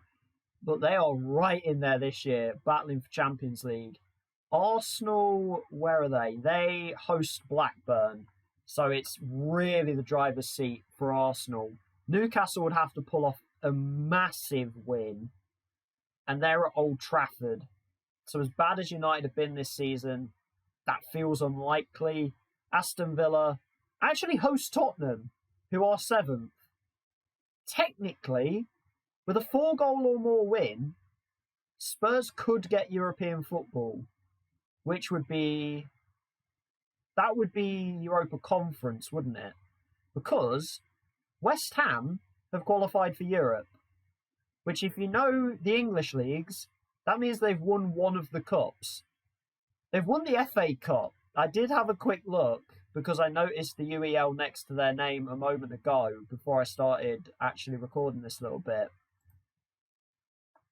They won the FA Cup 1-0 against Brighton. And I didn't know this bit because I didn't check. Despite being down to 10 men, Aaron Cresswell sent off in the 24th minute. Massive chance for Brighton. But it was Luke de Jong, of all people. He's got 8 goals this season, by the way, in the Premier League. But Luke de Jong scores the FA Cup winning goal. This save is weird already. But also, since we've checked the FA Cup, we'll also do the League Cup. That was won by Chelsea. I think that may have been noticeable in the April stop-off. That would have been seeable because it would have shown as them qualifying for, I think, Europa Conference. Not 100% sure. By the way, they actually lost the Club World Cup final to Al Hilal to an Odion Ighalo goal, which is slightly surprising, but there you go. Oh, this is last season, sorry. I was checking last season previously, wasn't I? I just checked last season for the Champions League. I was like, wait, Club World Cup? What? No, I'm trying to find the League Cup game. There it is. EFL Cup final. A lot of early goals, and then Chelsea just held on to beat Leeds 2-1 in the League Cup final. So Leeds' route into Europe was cut there. Otherwise, the only other thing to play for is relegation. Brighton have to get a result. They don't necessarily have to win because they actually have the best goal difference out the 3 sides. So Brighton need at least a point at Goodison Park against Everton. Crystal Palace head to Sheffield United, who, great season from them, by the way, over 50 points. They've done it again, same as they did in 2019-20 when they came back into the Prem. Just really solid season, up in the top half. Good job for them. And Southampton, as we mentioned, host Manchester City. There is a potential situation here where Southampton in 16th end up going down on the final day, and it kind of seems likely almost. I mean, Palace need to get a result for that to happen, and Brighton obviously need to get at least a draw as well. That seems viable to me. But what we're going to do, we're going to get through this final set of fixtures here, this final day. We'll just go on to the next day, probably. And then we'll go through some player stats again to round out the season. And I may well chuck the Champions League final in at the end just to see who wins out of Chelsea Man City, since it has Premier League interest. So here we are just a week later. The season is over. I wanted to go a week just to get the Champions League final in as well. And it has finally happened for Manchester City. It's third time lucky in respect of they were in both of these finals too. They get a 3-1 win over Chelsea. In the end, Raheem Sterling opens the scoring. Erling Haaland penalty makes it 2. Romelu Lukaku with a quick reply, and then Jeremy Pino with an even quicker reply. And the scoring was done inside 29 minutes. Manchester City just see the game out after that, and they finally win a Champions League. Lukaku top scorer, Haaland and Havertz with 7 each. But the question is, have Manchester City done a double? The answer to that question is absolutely yes, they did. Manchester City get a 2-1 win over Southampton. That must have been edgy. Again, Raheem Sterling scoring. Kevin De Bruyne from the penalty spot made it pretty comfortable at 2-0. And then all of a sudden, Roberto Alvarado scored. Who's Roberto Alvarado? £6.25 million move from Deportivo Guadalajara. Just a move that we didn't see because it wasn't a high enough transfer fee for us to get down to it. It was his only goal. Let's put it that way. It was the only goal he scored. But that does put Southampton in trouble. You will have seen the table. I didn't really look at it before I clicked this. That's put Southampton in trouble because we knew that if they lost, Palace and Brighton had winnable games. And it happened. Oh. So Southampton have just gone from Europa League quarterfinals to relegated in the same season.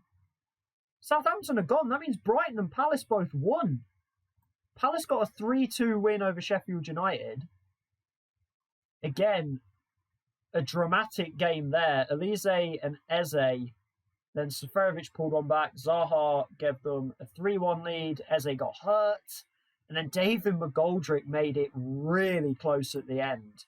There were some really nervy moments for a lot of teams at the end of the season, by the way. And then Brighton, the team that really rescued themselves, they go to Goodison Park and get a 2-0 win. Alfredo Morelos and Alexis McAllister with the goals. Morelos even misses a penalty at the end that didn't actually end up mattering. But Brighton rescue themselves on the final day. Well done by them. The only other thing, well, Liverpool, we might as well have a quick look. Liverpool go to the Den, 3-0 win. Millwall have their one Premier League season. They did get Nabil Bentaleb, by the way, Millwall. So that's a nice little signing. But Diogo Jota, that's Luis Diaz, isn't it? Yeah, Luis Diaz and... Oh, loading. Diogo Jota actually got 2. But Liverpool fall 1 point short of the title. Arsenal do confirm Champions League with a big 5-0 win over Blackburn, with Djiku and Kaminsky getting 4s. I don't think I've ever seen a 4. Djiku got sent off in 32 minutes. Kaminsky concedes 5 and scores an own goal. Oh dear. I understand the 5s now. Martinelli, Eriksson, Zapata and Maitland-Niles scoring. Newcastle actually did win and finished level on points with Arsenal. They just needed a lot more goals. Man United, 8. Ouch. If we look at it, Ronaldo gave United early leads. Striking back Newcastle. A lot of penalties.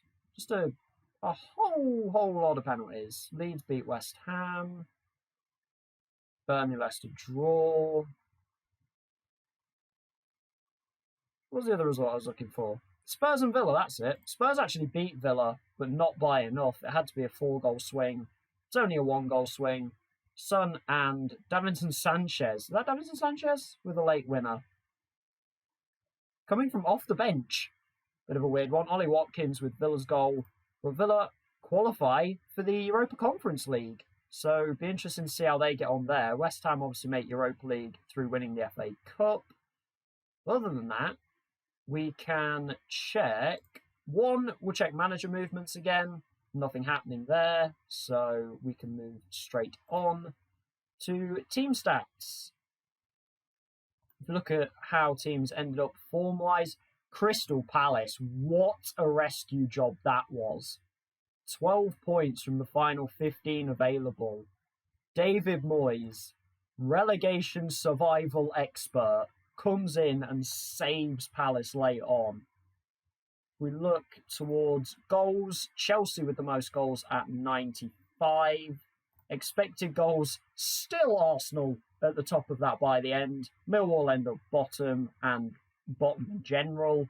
Sheffield United finished 10th despite being 18th in XG. I'm not exactly sure how that happens. Southampton go down despite being 11th in XG.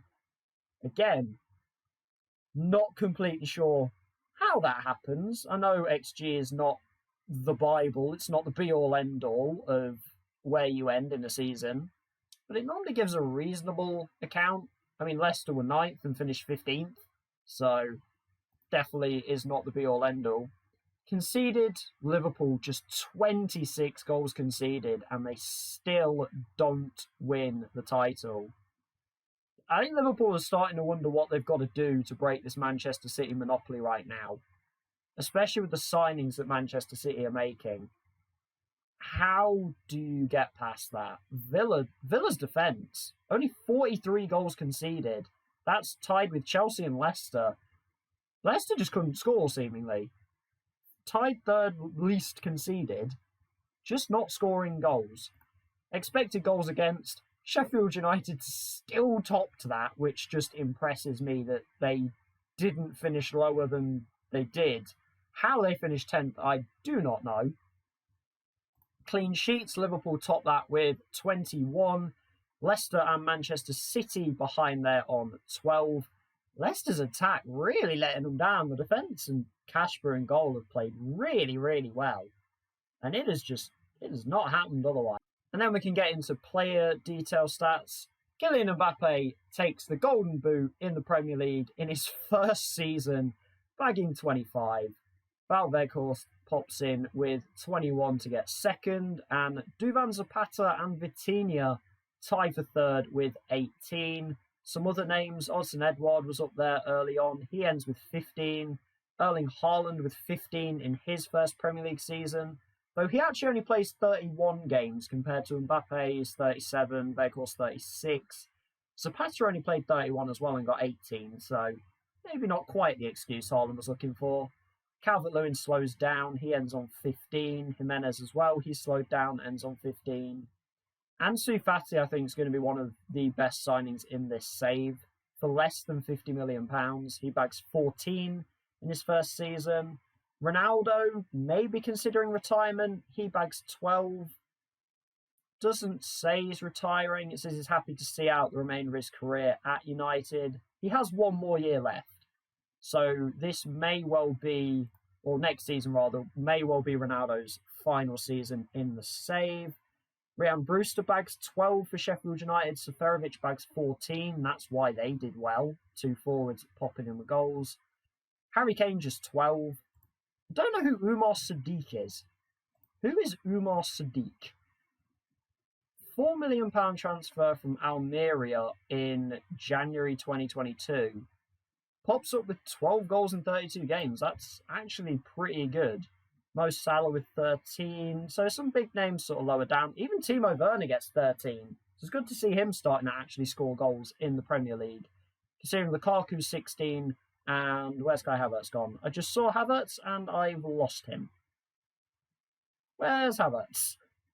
I'm sure I just saw Kai Havertz. There he is, 17. He actually got more, which is surprising. He got one more than Lukaku did. But Chelsea banging in the goals.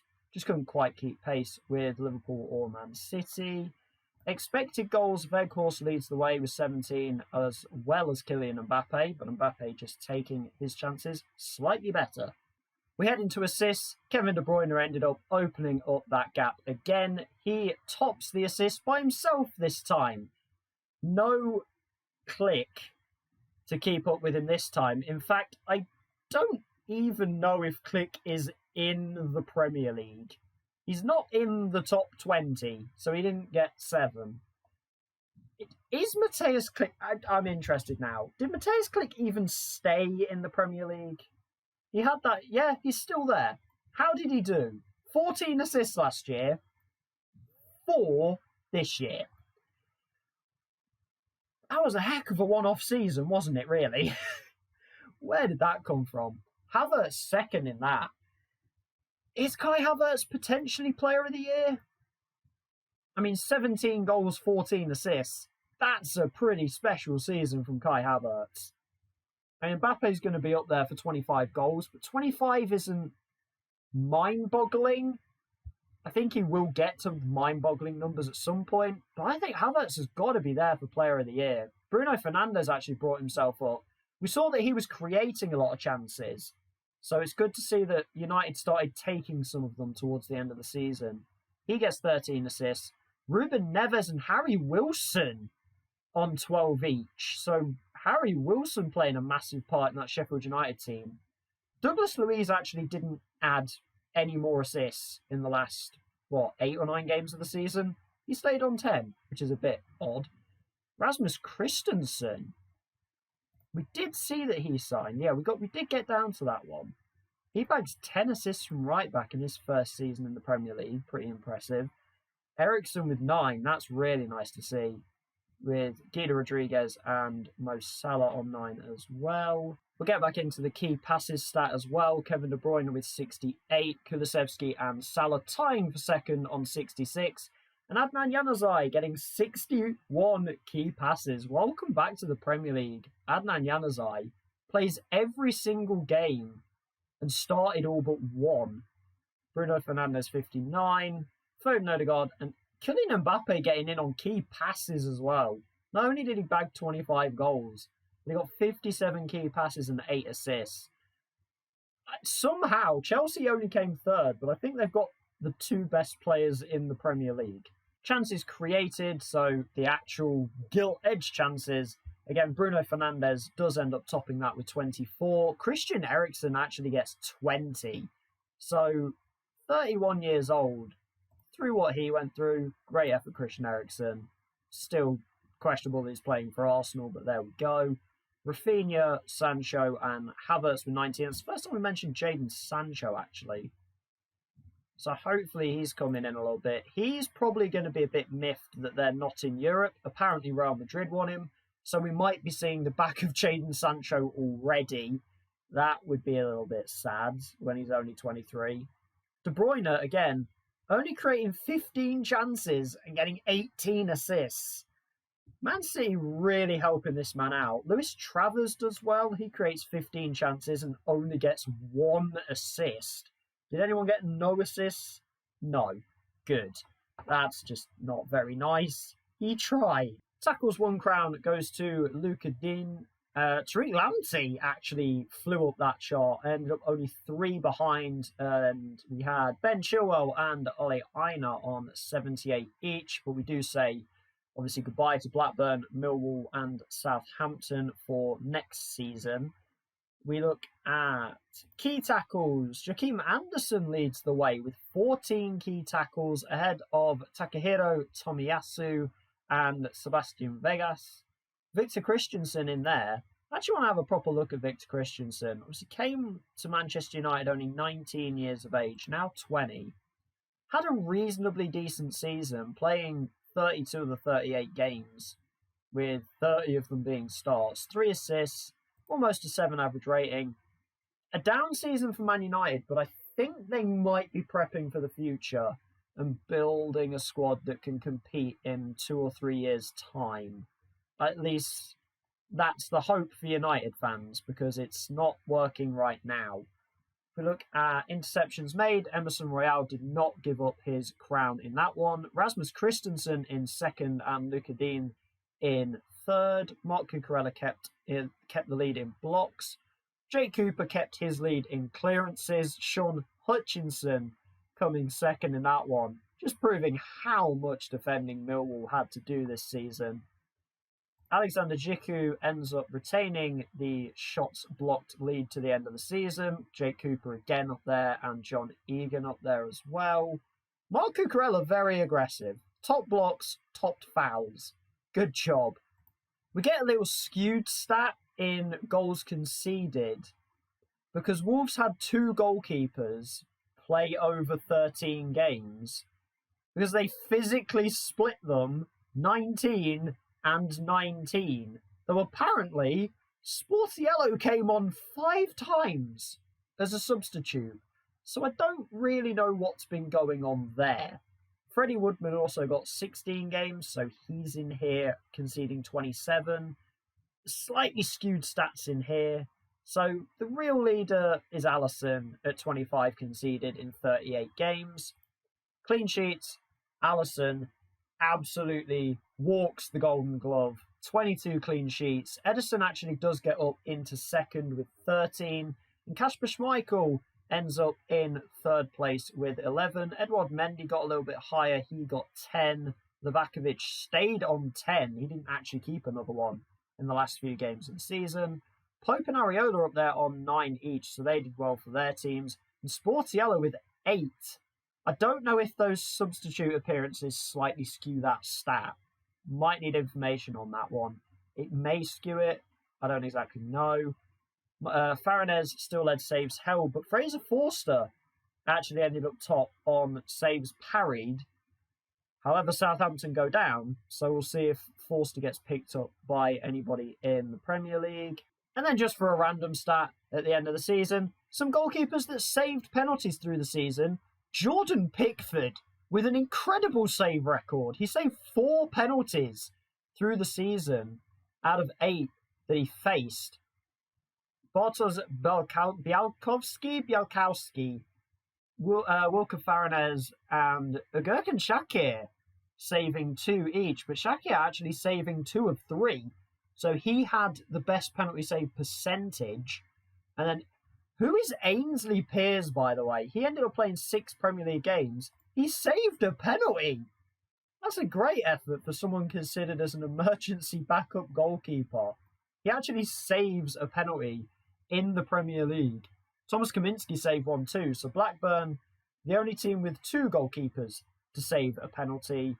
Kepa, Jose Sarr, and Vicente Gaeta in there as well. And so, that brings season 1 to a close. Manchester City, Champions League winners for the first time, Premier League winners for the 3rd time in a row, and 5th time in 6 seasons.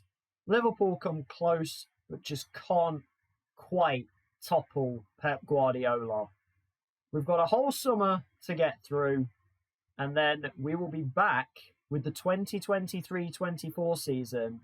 We'll see what's gone on in the summer and then find out how that season goes and if anybody can stop the mighty power of Manchester City. But thank you for watching. If you have made it through the whole video, do hit the like button. Do subscribe. If you've enjoyed it, share it out, comment anything else you feel like I should add into these videos, whether you'd like any of the stats looked at, any of the competitions looked at, anything like that. But I hope you've enjoyed it and hopefully catch you in the next one.